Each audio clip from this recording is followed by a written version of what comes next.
We are looking very seriously and responsibly at the asylum request of Mr. Julian Assange. So until we complete the analysis of this request, we cannot pronounce officially.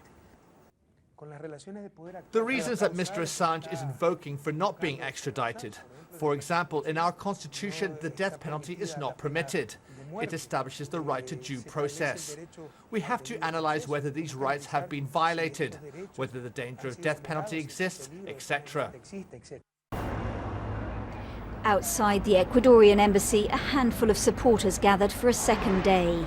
The man himself is somewhere inside, claiming political persecution. A dramatic move to try to avoid extradition to Sweden. Friends say the WikiLeaks founder fears being handed over to the US to face charges that can carry the death penalty. The Ecuadorian authorities are now weighing up Mr. Assange's request. The president told the BBC they can consult with other countries, but the decision is theirs alone.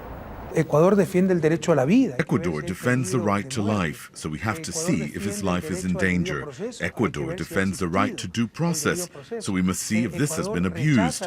Ecuador rejects political persecution and attacks on the political rights of an individual. We need to see if these rights have been violated. We need to analyze all of this. Ecuador, with a poor record on free speech, may seem an unlikely choice for a man who styles himself as a champion of freedom of expression. But the WikiLeaks founder and the president have a bit of history. Last month, Mr. Assange interviewed him for his talk show on Russian TV. It's been a pleasure to meet you, Julian, at least in this way. And cheer up. Welcome to the club of the persecuted. But even if Ecuador does decide in Julian Assange's favour, it's unlikely he'd ever make it as far as the airport. Police are poised to arrest him for breaching his bail conditions the moment he sets foot outside protected diplomatic territory. Caroline Hawley, BBC News. Diplomatic relations take a bit of time. They have said that they would ask for information from the UK, the US and the Swedish authorities before they decide on the matter. And that probably takes some time. Could be days. And have the authorities been helpful so far? Do you know what the response has been from the US and the British government? I don't have information on that. I mean, you should ask the Ecuadorian embassy about that. Okay. And Mr. Assange is in reasonable spirits, you're saying? Oh yes, absolutely. Yeah. And very optimistic. Very briefly, why did he choose Ecuador as his country of asylum?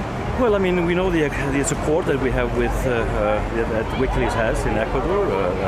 President Rafael Correa is a supporter of WikiLeaks and the ideals of WikiLeaks, and expressed that in an interview with Julian a few weeks ago. And we know that we have a big support in the country, so that's probably the reason why Julian decided to walk in through this door.